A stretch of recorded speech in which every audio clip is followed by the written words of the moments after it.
I called him the parasite for 6 months before he found out. Not to his face, never that cruel. Just in my journal app, the one with the little cloud icon that synced everything. That's the part I forgot. The cloud icon. Such a small thing to ruin a life. You're probably thinking I'm horrible. Maybe I am. But when you're drowning in someone else's debt, when you're watching $47,000 drain from your future while he talks about investment opportunities and startup pivots, you need somewhere to put the rage. Somewhere safe, somewhere private, or so I thought. My name is Jennifer. I'm 34, a corporate lawyer. Was a corporate lawyer before the restructuring. Now I do contract work from my one-bedroom apartment in Chicago, the one I moved into after the divorce, the one where his coffee mug still sits in my cabinet, growing something I can't bring myself to look at. I should have thrown it away. The mug should have done a lot of things differently. But that's the thing about calling someone a parasite. Once you start seeing them that way, everything they touch feels contaminated. Even the good memories. Especially the good memories. The first alimony payment hit my account on March 15th. $2,800. I stared at the number on my banking app for 10 minutes, waiting to feel vindicated. Instead, I opened my journal and typed, "The parasite paid up. Month 1 of 24. Only 23 more deposits from the bloodsucker." I actually laughed when I wrote bloodsucker. Felt clever. Felt like I was taking back power. The payment stopped on August 3rd. No warning, no explanation. Just an email bounce back, a disconnected phone number, and silence. That's when I learned he'd been reading every word since May. Every single word. 73 entries in total. All time-stamped. All synced to the cloud we'd shared since 2017. Back when sharing everything felt like intimacy instead of invasion. Back when his hand on my lower back while I cooked dinner felt like safety instead of suffocation. But I'm getting ahead of myself. To understand how I became the kind of person who dehumanizes pain instead of processing it, you need to know about the matching coffee mugs. The ones we bought at that little shop in Lincoln Park. $40 for the set. I kept the receipt. We met at a conference in 2016. He was presenting on financial innovation, wearing a suit that didn't quite fit his shoulders. I was in the back row, checking emails, until he said something about ethical capitalism with such genuine conviction that I actually looked up. His PowerPoint had crashed, but he kept talking, using his hands to draw invisible charts in the air. That's when I knew. The coffee mugs came 3 months after our wedding. We'd been living off mismatched dishes from our separate apartments, his from IKEA, mine from various garage sales during law school. But that Saturday morning in Lincoln Park, we saw them in the window, cream-colored ceramic with a thin blue line around the rim. His and hers would have been tacky. These were identical, equal.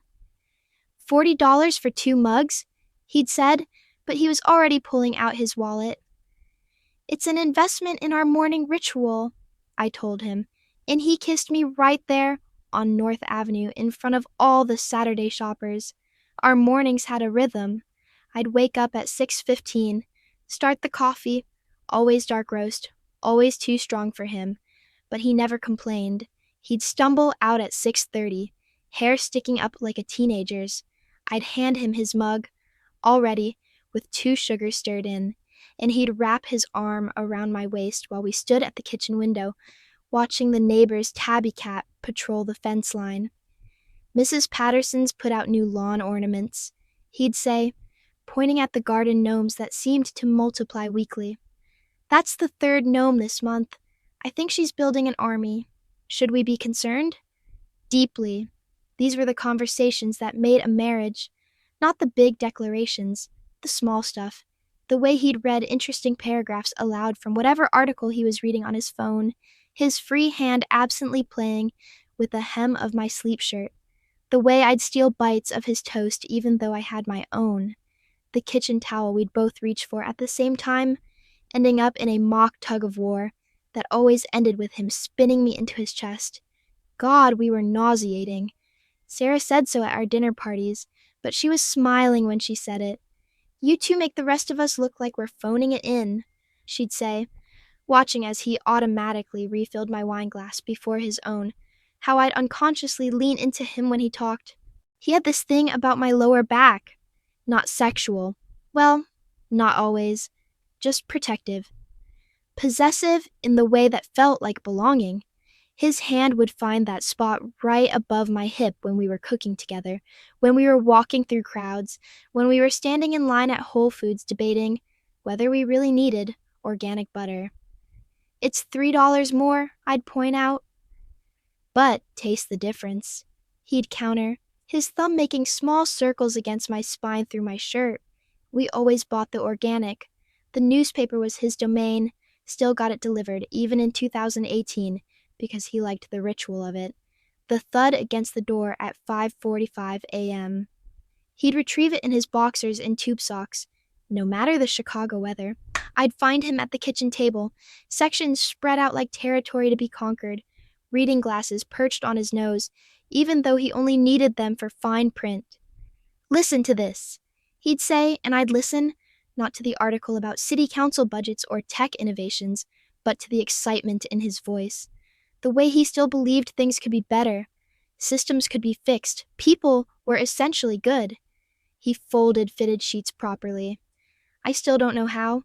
He'd stand in our bedroom, queen sheets spread between his arms, and somehow make it into a perfect rectangle, while I held the pillowcases and watched. Mystified.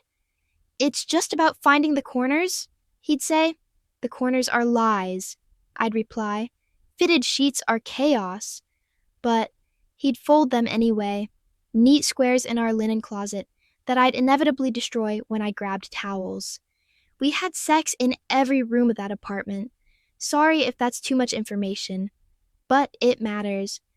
Because later, when I couldn't stand him touching me, when his hand on my back felt like a debt I couldn't pay, I'd remember Sunday afternoons on the living room floor, laughing because the rug was giving us carpet burn. I'd remember him washing my hair in the shower, how tender his fingers were against my scalp. I'd remember falling asleep tangled together on the couch, Netflix asking if we were still watching, while his breath warmed my neck. The magazine subscriptions were mine. Modern Living, Chicago Home, Architectural Digest. I liked pretty things, organized spaces, the promise that life could be curated. He'd tease me about them, call them aspirational propaganda, but he'd flip through them too, pointing out kitchens he thought I'd like, bookmarking pages with those little sticky tabs. I never told him I saw him reading my magazines when he thought I was asleep. Never told him I knew he'd ordered that copper kettle I'd circled in the March issue. It arrived the day after I found the credit card statements. But that's jumping ahead again. In those good years, 2016 to 2019, we were building something. At least I thought we were. Joint checking account, joint savings. That shared iCloud storage, because why pay for two plans when we could split one? "We're a team," he'd say, and I believed him. Believed it right up until I realized teams are supposed to share the losses too, not just the wins. The crack started with the law firm restructuring in January 2020. Streamlining operations, they called it. Making strategic adjustments for market volatility. What they meant was, bill more hours or get out. 70 hours became 80. 80 became 90. I started keeping concealer in my desk drawer to hide the bags under my eyes. Meanwhile, his startup was bleeding money. He didn't tell me that part.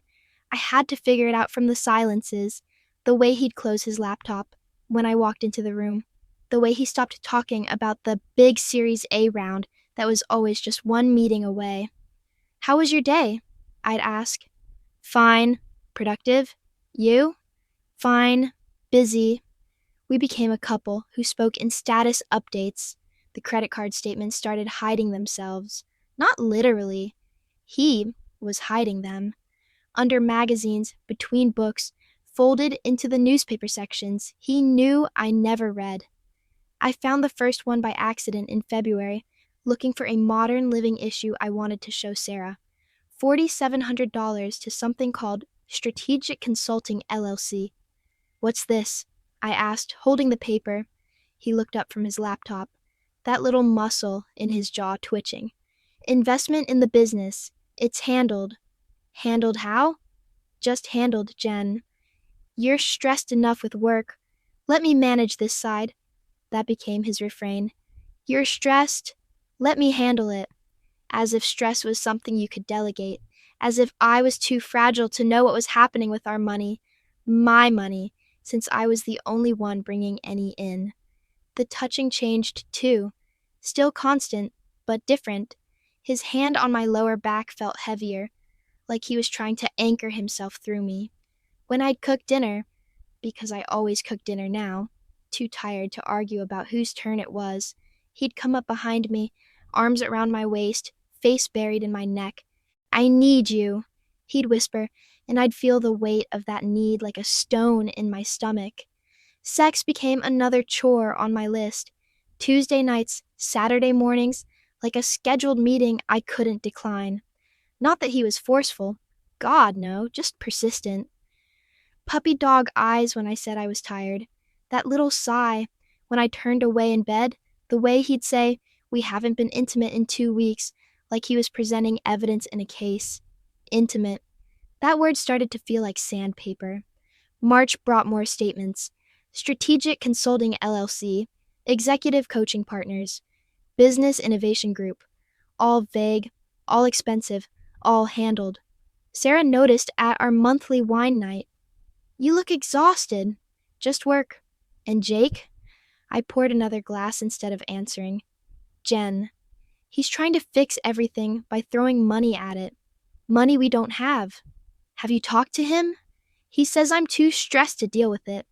She gave me that look, the lawyer look we'd perfected in law school. That's not how partnerships work. But I was too tired to fight about fighting. Easier to let him handle things while I build 100-hour weeks, subsisting on conference room coffee and whatever sandwich the paralegal brought me. The neighbors' gnomes multiplied. Mrs. Patterson added a whole gnome family. Mother, father, 3 children, and what appeared to be a gnome dog.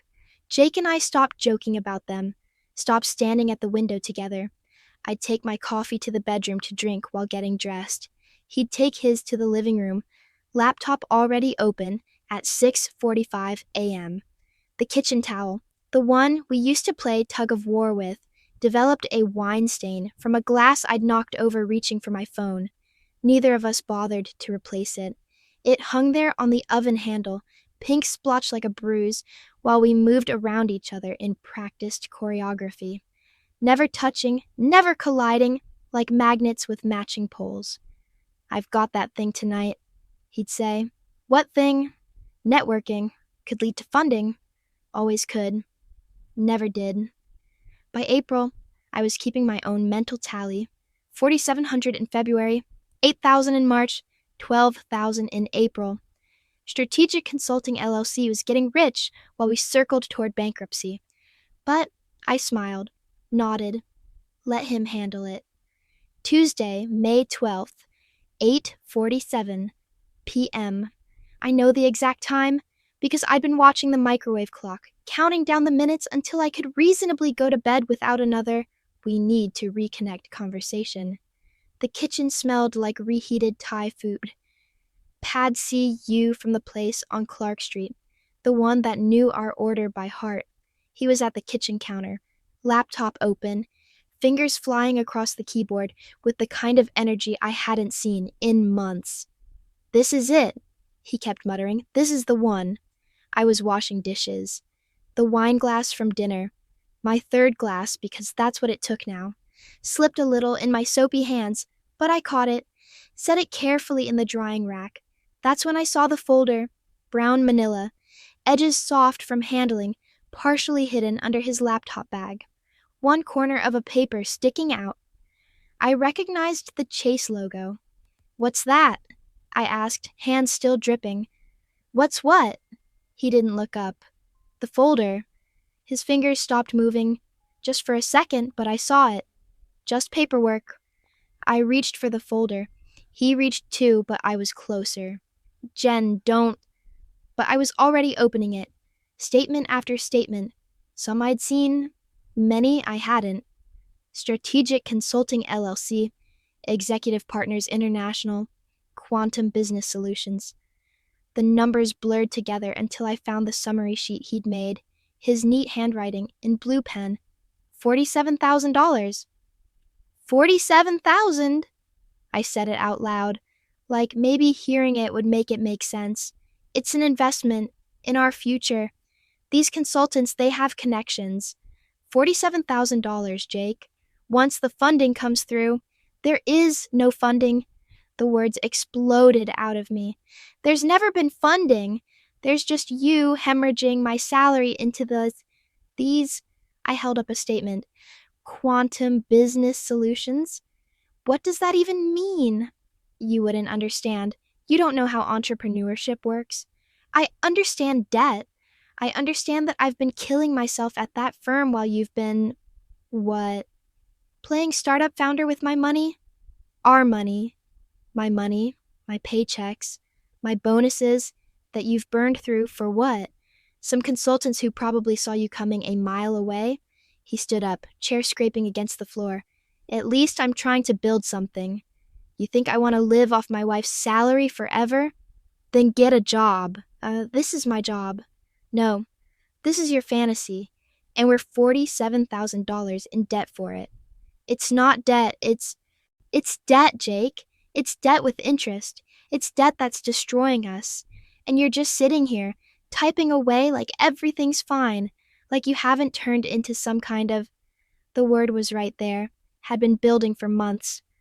Maybe years. All those hidden statements. All those let me handle it conversations. All those nights he'd touch me like I owed him something just for trying.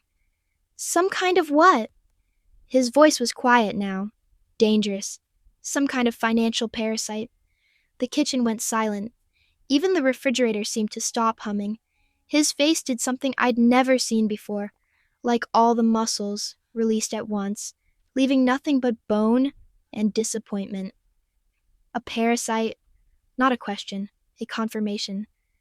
Jake, a parasite. He laughed, but it sounded like breaking. That's what you think of me. A parasite. I didn't mean... Yes, you did. He closed his laptop with careful precision. You meant exactly that. My hands were shaking. I reached for the wine glass in the drying rack, needing something to hold, something solid. It slipped, or maybe I threw it. I honestly don't remember, and shattered in the sink. The sound was enormous in our small kitchen. We both stared at the broken glass, glittering under the overhead light. When I looked up, he was already walking away. Where are you going? To the bedroom, the guest bedroom, since apparently I'm a parasite, and parasites should probably keep their distance. Jake, wait! But he was gone. I heard the guest room door close. Not a slam, just a soft click that somehow sounded more final. I stood there in the kitchen, Thai food congealing on the counter, broken glass in the sink catching light like accusations. The neighbors' gnomes stared at me through the window, their painted smiles grotesque in the darkness. $47,000. Financial parasite. The words couldn't be taken back. They hung in the air with the smell of Pad See Ew and the ghost of our morning coffee ritual. I thought about cleaning up the glass, but my hands wouldn't stop shaking. Instead, I opened my phone, opened the journal app with its little cloud icon, and typed, May 12th, called him a parasite. Finally said it out loud. The wine glass broke, but maybe we were already broken. Maybe we've been broken since the first hidden statement. The parasite has moved to the guest room. Good. I hit save, watched the cloud icon sink, and went to bed alone. Week 1, in separate bedrooms, felt like a relief. I told myself it was temporary. Just space to cool down, but I'd already moved my phone charger to the nightstand, and bought a new bottle of face cream to keep in the master bathroom. Small declarations of independence. We became ghosts, haunting the same apartment. He'd shower while I made coffee. I'd make dinner while he was on calls in the guest room, calls I could hear through the wall, all forced enthusiasm and circling back in synergy. We texted about groceries. Need anything from store? He'd write, milk. Thanks. K. 3 years of marriage reduced to single letters. The journal app became my lifeline. Every morning, before that first cup of coffee in my solitary kitchen, I'd type. The cloud icon would spin, sinking my rage to somewhere I didn't think about. It felt like screaming into the void, except the void had automatic backup. May 15th, the parasite left dishes in the sink. Of course, parasites don't clean up after themselves. May 18th, heard him on another investor call. The parasite is delusional. No one's investing in delusion. May 20th, the parasite used my expensive shampoo. Noticed the bottles significantly lighter. Even my hair products aren't safe. I gave him attributes like a character. In a story I was writing, the parasite sleeps until 9 a.m. The parasite orders takeout on my credit card. The parasite still hasn't looked for a real job. It made him manageable, two-dimensional, something I could contain in paragraphs instead of the man who used to read me articles while I cooked. Week 2 brought the mediation appointment. Sarah had recommended the mediator. She's good with high-conflict couples, she'd said, which stung because I didn't think we were high conflict. We were just nothing. The mediator's office was beige, aggressively neutral. She had a box of tissues positioned exactly between our chairs. Kleenex brand, the kind with lotion, $3.50 according to the Walgreens sticker still partially attached. I fixated on that sticker while Jake explained his side. She called me a parasite, he said, voice flat. I don't think we can come back from that. I was angry about the debt, I countered. $47,000 in debt that he hid from me. I didn't hide it. I was managing it. Managing it into what? More debt? The mediator, Patricia, she insisted we call her Patricia, raised a hand. Let's focus on moving forward. What do you both need to feel secure? Financial transparency, I said immediately. Trust, Jake said, and maybe for my wife not to think I'm a parasite. I apologized. No, you didn't. He was right. I couldn't. The word had become part of him in my mind, like his eye color or the way he hummed in the shower. Perhaps, Patricia suggested, we should discuss separate living arrangements while you work through these issues. We both nodded. Even agreeing to separate felt like a relief. Week 3 was Sarah's birthday dinner. 40 people at that Italian place in River North, the one with the good wines and dim lighting that made everyone look softer. Jake and I arrived separately. I took an Uber. He drove our car. His car. My car. Who knew anymore? Sarah sat us at opposite ends of the long table. Strategic, surgical. I was between her college roommate and someone's plus one who talked about cryptocurrency for 20 minutes. Jake was barely visible through the candle flames and conversation, but I could see him laughing at something. Actually laughing. Not the performative chuckle he'd been doing at home. You two okay? Sarah asked during the toast intermission, her hand on my arm. We're in mediation. That's not what I asked. I looked down the table at Jake. He was refilling someone's wine glass. Not mine. We are too far apart for that gesture now. You're both drowning, Sarah said quietly. You're both drowning separately, when you could float together. He spent $47,000. I know, and that's fucked up. But Jen, you called him a parasite. Because he was acting like, I know what you meant. But does he? I didn't answer. Couldn't. Instead, I raised my glass for the next toast and smiled until my face hurt. The apartment grew colder. Not literally. Chicago summer was heating up. But emotionally. We installed invisible barriers. The kitchen was mine from 6 to 8 a.m. His from 8 to 10. The living room switched possession at 7 p.m. We never discussed this schedule. It just evolved like we were magnetized to repel. He stopped trying to touch me. No hand on my lower back. No casual shoulder squeezes. Nothing.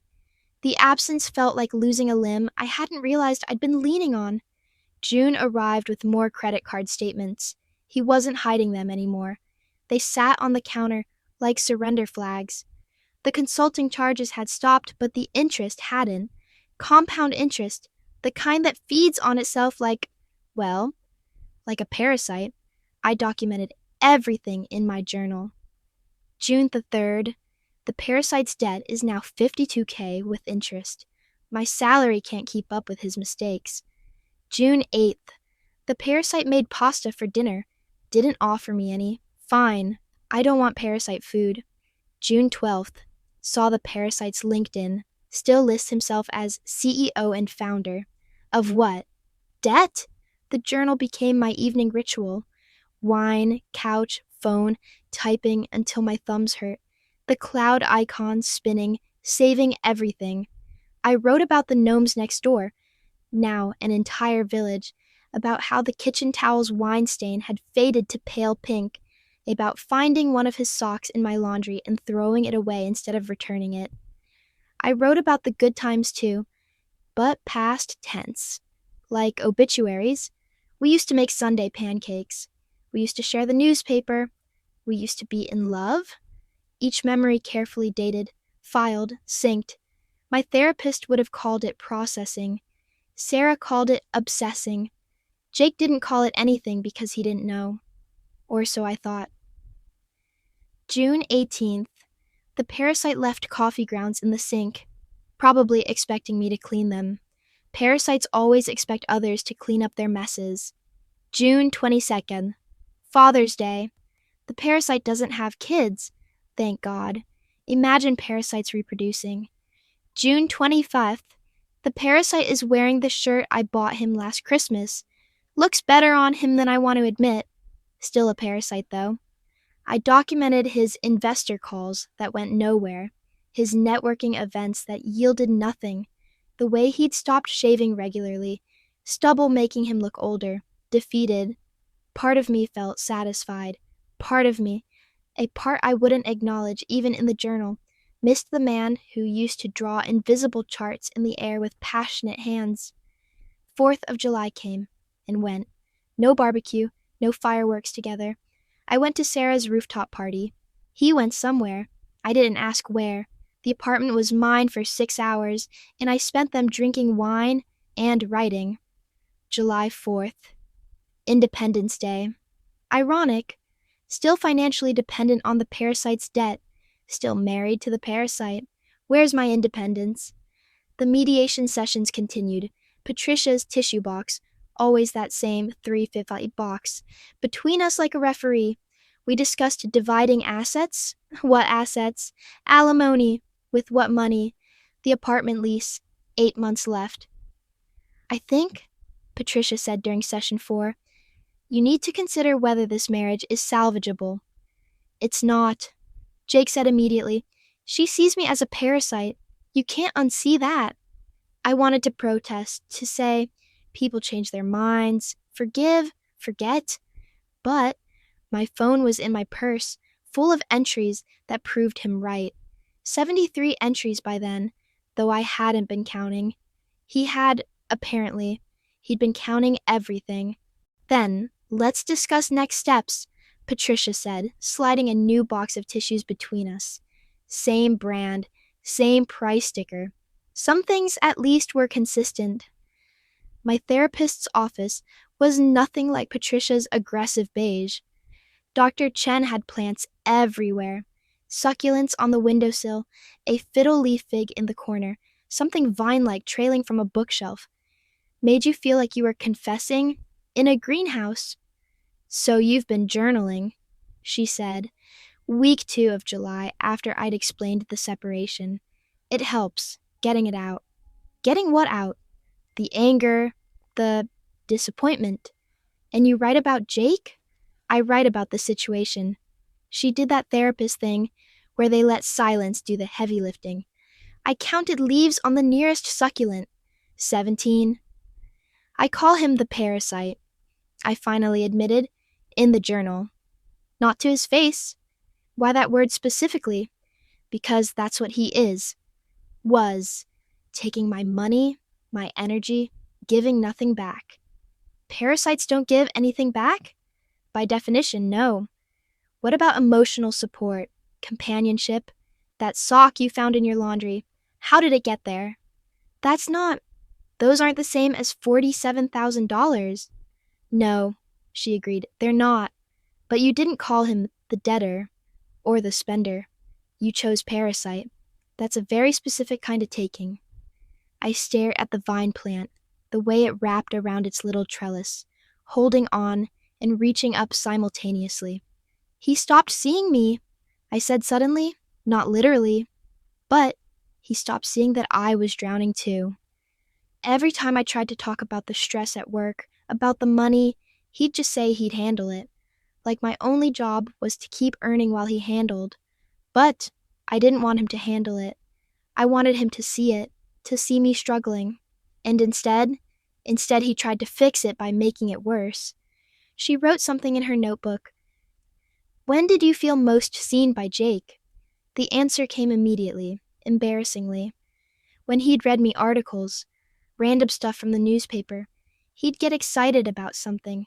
City council budgets, new restaurants, whatever. And he'd need to share it with me. Not because I needed to know about water main repairs, but because he wanted me to be part of whatever interested him. And when did that stop? When the business started failing, he stopped sharing the interesting parts, only shared the solutions he was trying. Strategic Consulting LLC, executive coaching, all solutions for problems he wouldn't admit existed. So you made him the problem. He made himself the problem. He made choices that created problems. You made him into the parasite. There's a difference. The parking garage after that session was one of those underground ones that spiral down forever.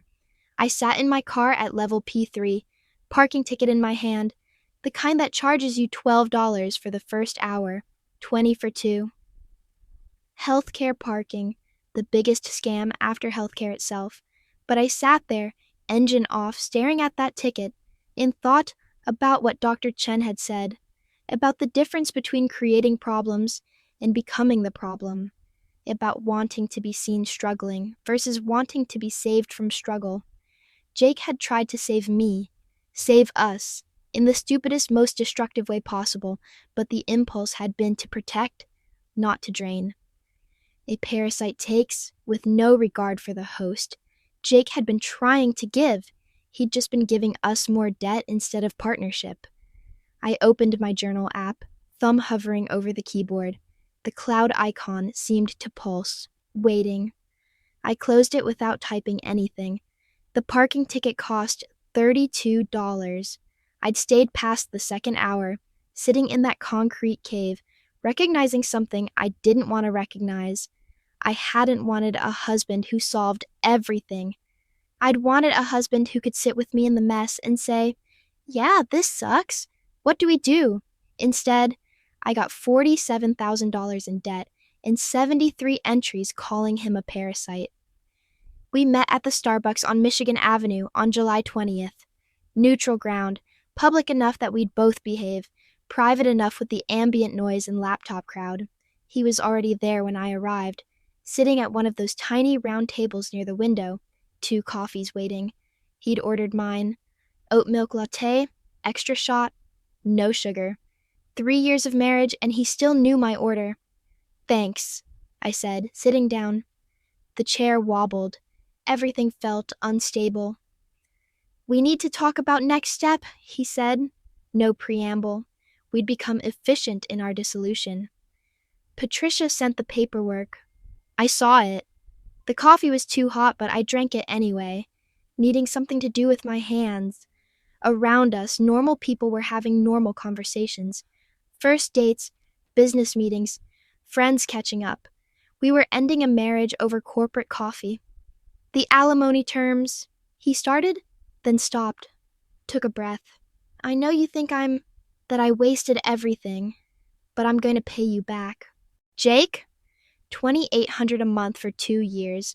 That's what Patricia calculated based on income differential and the debt. I'll pay it. With what money? The consulting firms? He flinched. I'm getting a job. A real job. Already had 2 interviews. Doing what? Financial planning. I almost laughed, almost. But his face was so serious, so desperate to be taken seriously, that I just nodded. I'm moving back to Minneapolis, he continued. My brother has a spare room. Cost of living's lower there. I can make the payments. Minneapolis, 800 miles away. It felt both too far and not far enough. And the debt? I asked. The $47,000? I'll handle it. Don't. The word came out sharper than intended. Don't handle it. Just deal with it. There's a difference. He looked at me then. Really looked at me for the first time in months. Is that what went wrong?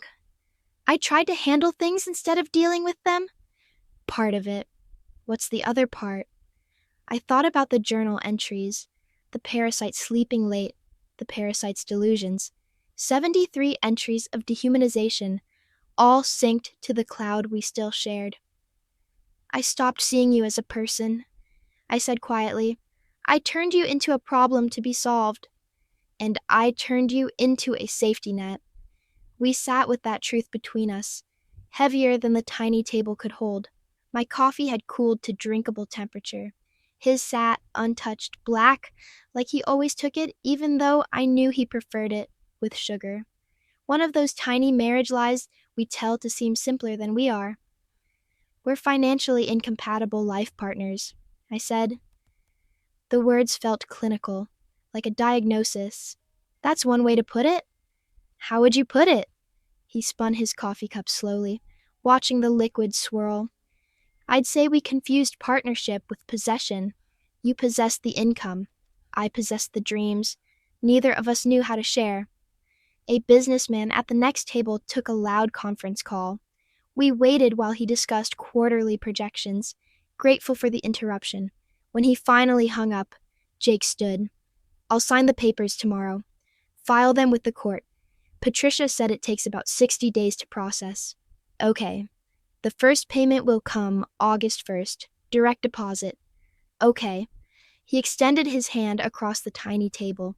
Professional. Distant. I shook it, noting how familiar and foreign his grip felt simultaneously. 3 years of holding hands, and we were ending with a handshake. I'm sorry, he said, still gripping my hand. For the debt. For trying to fix everything. For not seeing you. I'm sorry, too. For the word. For making you into something you're not. Weren't we supposed to be different? His voice cracked slightly. Better than this? We were supposed to be a lot of things. He let go of my hand, picked up his untouched coffee, and walked out. I watched him through the window as he dropped the full cup in the trash and disappeared into the Michigan Avenue crowd. The table still wobbled.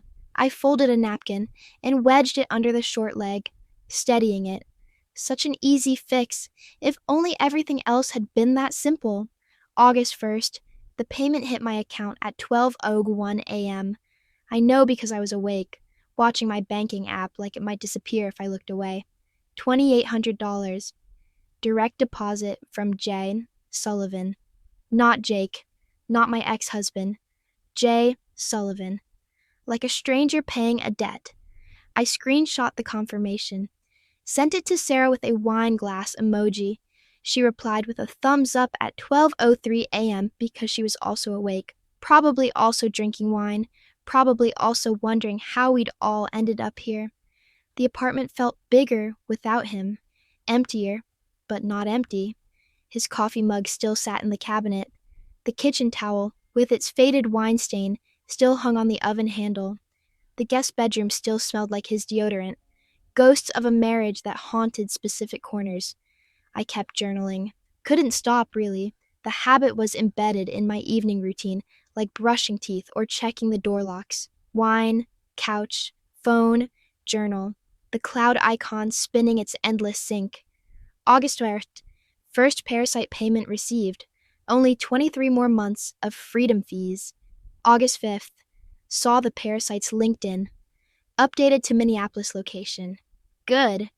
Distance makes the heart grow colder. August 12th. Sarah asked if I miss him. Told her I miss the idea of him. The parasite was never the idea, though. It felt safe, this digital venting. Private, my own space to be petty and small and hurt without judgment. The app had face recognition lock. My thoughts were protected, I thought. Funny how we assume digital privacy when we never really read the terms and conditions. August 18th. The parasite's mug grew mold. Finally threw it away. Kept mine. Victory. August 24th. Dreamed about the parasite last night. We were sharing coffee and he was reading me an article about water main repairs. Woke up angry that even my subconscious misses what we were before he became the parasite. August became September. The second payment arrived on time. I'd started looking at studios, something actually affordable on just my salary without the debt payments. Something that had never been ours, never been his. The divorce was processing through the courts. Patricia kept us updated with formal emails full of legal language that meant almost done. September worst. Parasite payment No. 2 received. Used it to pay off his Capital One card. Ironic. September 8th. Saw someone at Whole Foods who looked like the parasite from behind. Same shoulders, same way of standing. Went to Trader Joe's instead. Then came September 15th. Week 3 of month 6 since separation. I watched my banking app all day. Refreshed it during meetings. Checked it in the bathroom. Nothing. Maybe it was delayed. Banking delays happened. I waited until the 16th to email him. Professional. Brief. Hi, Jake. Checking on the September payment. Please confirm transfer. Thanks, Jennifer. The email bounced back immediately. Address not found. I tried his phone. The number I'd called 1,000 times. Texted a million mundane things. Pick up milk. Running late. Love you. The number you have dialed is no longer in service. My hands started shaking. I checked LinkedIn. His profile was gone. Not blocked. I had Sarah check from her account. Completely deleted. I searched for Jace Sullivan Minneapolis Financial Planning. Nothing. He'd vanished digitally, except for the 2 payments that proved he'd existed. But how? Why? The divorce wasn't final. He couldn't just disappear. There were legal obligations, papers to sign, money owed. I called Patricia, left a voicemail, called my lawyer, left another voicemail, called Sarah. She answered on the second ring. He's gone, I said, completely gone. What do you mean gone? Digital ghost, email dead, phone disconnected, LinkedIn deleted, and the payment didn't come. He can't just, there are legal consequences. How do you have legal consequences for someone who doesn't exist online anymore? She came over with wine and her laptop. We searched everything, Facebook, Instagram, Twitter.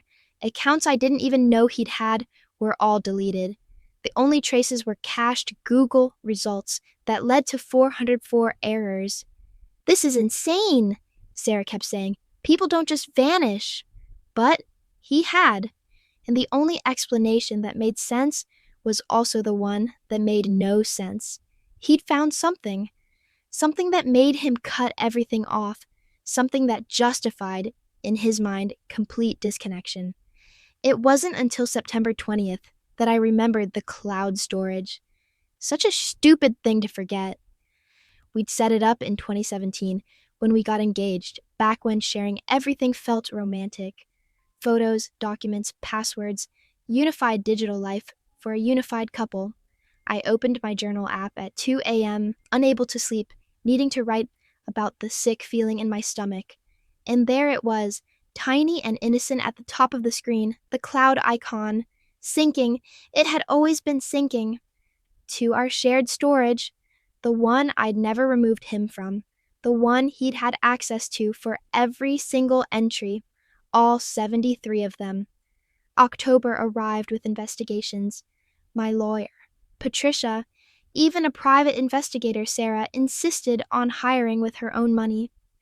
"This is abandonment," she kept saying. "Financial abandonment. That's a crime."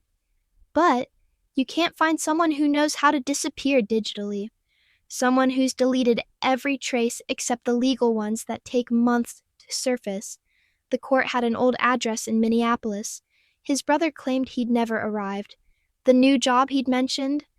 No record of applications at any financial planning firms in the Twin Cities. Then, October 23rd, I found him by accident. I was looking for a financial advisor. Ironic, I know. But with the debt and the missing alimony, I needed professional help. Google search, Chicago Financial Consulting Ethical Practices. Third result down, Resilient Financial Solutions. The founder's bio made my stomach drop. Jacob Sullivan brings a unique perspective to financial consulting, having navigated personal business failure and toxic relationship dynamics to build a more ethical approach to money management.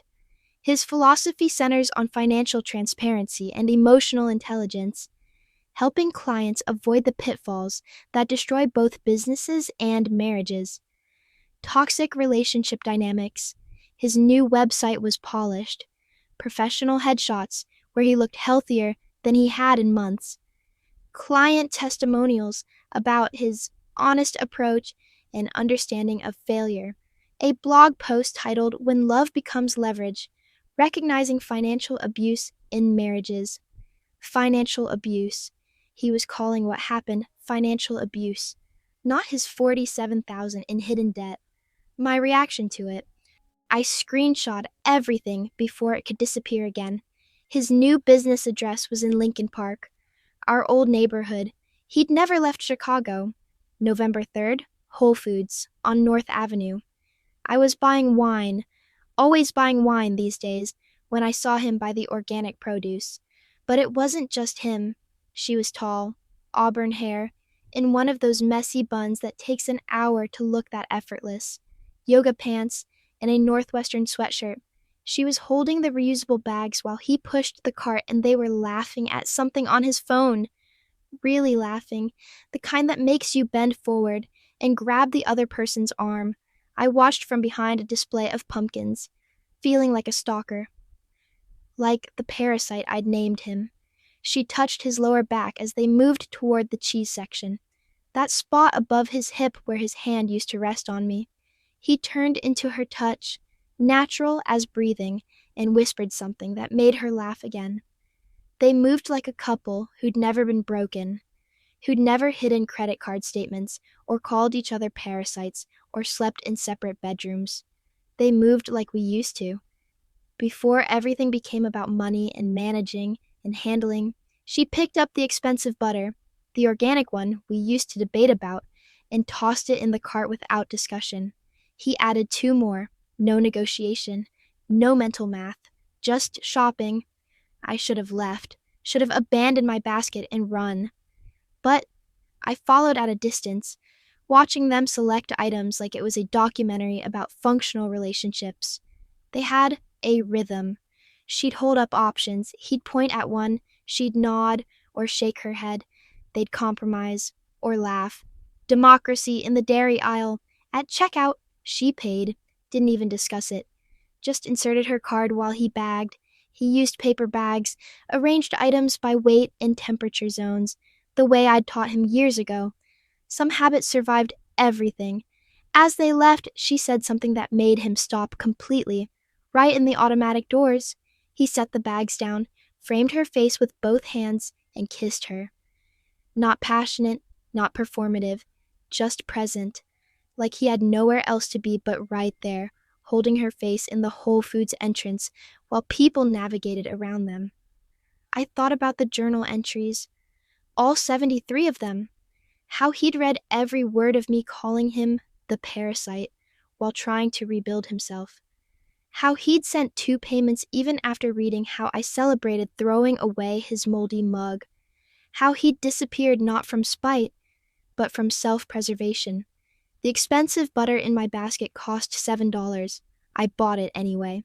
Some things were worth the extra cost. Some things weren't. The lawyer's office was downtown, 32nd floor, the kind with views that justified $500 per hour.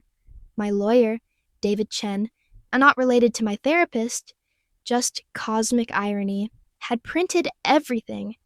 73 pages spread across his mahogany conference table like evidence in a murder trial.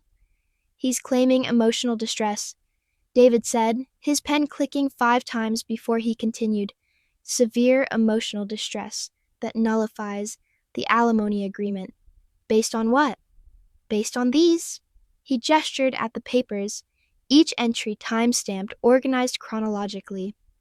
May 12th through September 8th, every single time you called him the parasite. It's all here. I picked up a page at random. August 24th, the dream entry. Even in black and white, it looked cruel. These were private thoughts, in my private journal, on a shared cloud storage that you both had legal access to. He didn't hack anything, didn't steal anything, he just read what was already his to read. I forgot about the cloud. That's not a legal defense. Jake's lawyer had been thorough. They'd highlighted specific phrases. Parasite's delusions. Bloodsucker. Finally threw away his moldy mug.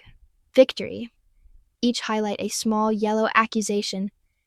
Can he actually use this? David clicked his pen again. Twice. Jennifer, you documented months of what could be construed as harassment. Yes, it was in a private journal, but once he had legal access and found it, it becomes evidence of hostile behavior during separation proceedings. So he wins. No one wins here. Another click. But he has grounds to terminate alimony based on emotional cruelty. Patricia was there too, in the corner, taking notes. She looked up. The mediation records show you never mentioned the journal. When asked about communication, you said you weren't speaking. We weren't? You were. To yourself. About him. In detail. For 6 months. The conference room had those floor-to-ceiling windows that don't open, sealed in with climate control and filtered air. I wondered what would happen if I threw a chair through one, if the glass would shatter like that wine glass in our sink, or if it was the kind that just cracked and held its shape, broken but still standing. There's more, David said. He pulled out another folder.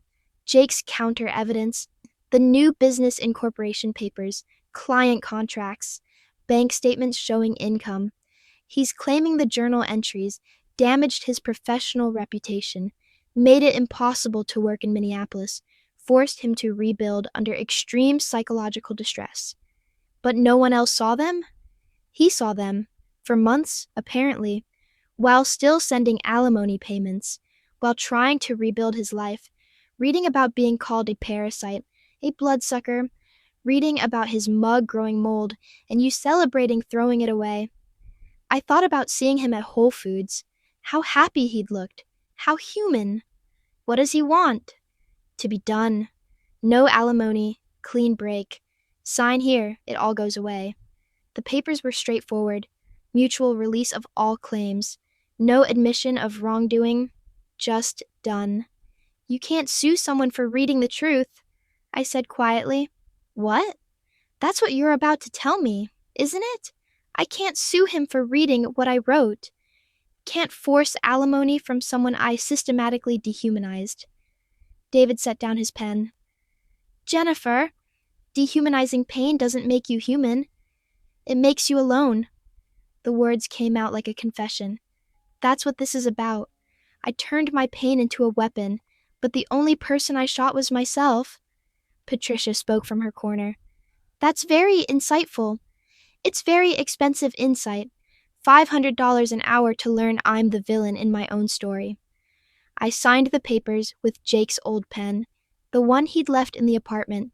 Blue ink on white paper. Jennifer M. Collins. Soon to be just Jennifer M. Collins again. No Sullivan attached. For what it's worth, David said as I prepared to leave, everyone does this. Turns their ex into a monster. You just had the misfortune of documenting it and sharing a cloud. That too. November now, Chicago winter coming in earnest. The apartment's too big for one person, but the lease runs until March, so I stay. His coffee mug is back in the cabinet. I fished it out of the trash at 3 a.m. one night, washed off the mold, set it next to mine. $40 for the pair. Some investments you can't throw away, even when they've gone bad. I bought a journal today. Physical, paper, and binding. Little lock with 2 tiny keys. The kind a child could break, but that feels like security anyway. The woman at the bookstore said it was handmade, leather from Italy, pages that wouldn't yellow. $80 for somewhere to put my thoughts that no cloud could touch. The first page stays blank. The window blinds stay closed now. Mrs. Patterson added Christmas gnomes to her collection. Santa hats on the whole ceramic family. Tiny LED lights that blink at intervals I can't predict. I watch them through the slats sometimes, these witnesses to a marriage that played out in coffee rituals and kitchen towel tug-of-wars. They've seen everything and said nothing. Perfect neighbors. Sarah comes by on Wednesdays, brings wine that costs more than our old grocery budget. We don't talk about Jake anymore. Don't call him the parasite. Don't call him anything. He's become a absence with a name I don't say, like those relatives who exist but aren't invited to holidays. I posted on Instagram yesterday. First time in months. Just a photo of a morning coffee in my single mug, steam rising against the closed blinds. Caption: learning the difference between privacy and secrets. 43 likes, 2 comments, asking if I'm okay. 1 DM from someone I dated in law school. Delete, delete, delete. Dr. Chen says I'm making progress. That, acknowledging our role in our own pain, is the first step toward something. She never says toward what. Healing, probably, or at least scarring over. The journal app is still on my phone. Can't bring myself to delete it. Sometimes I open it, watch the cloud icon spin, searching for something to sync to. It finds nothing, just spins and spins, a digital prayer wheel going nowhere. I make coffee every morning at 6:15. Dark roast, too strong for anyone but me. Stand at the kitchen window alone, watching the space where Jake used to be. The kitchen towel hangs on the oven handle, wine stain faded to the ghost of pink. Nobody reaches for it but me. The 13th of every month, I check my bank account. No deposits come. No Jay Sullivan. No parasite payments. Just my salary, my bills, my decisions. Clean. Last night, I dreamed about the cloud. Not the digital kind. Real clouds. The kind that look solid from below, but dissolve when you fly through them. Nothing to grab. Nothing to hold. Just moisture and movement and the promise of rain. That's all we were, maybe. Moisture and movement. The promise of something that never quite condensed. The new journal sits on my nightstand, lock secure. Page is still empty except for 1 sentence on page 2. Not the first page. That stays blank, like hope, but page 2, in blue ink from Jake's old pen. We were happy until we weren't. Simple, true, synced to nothing but paper and time.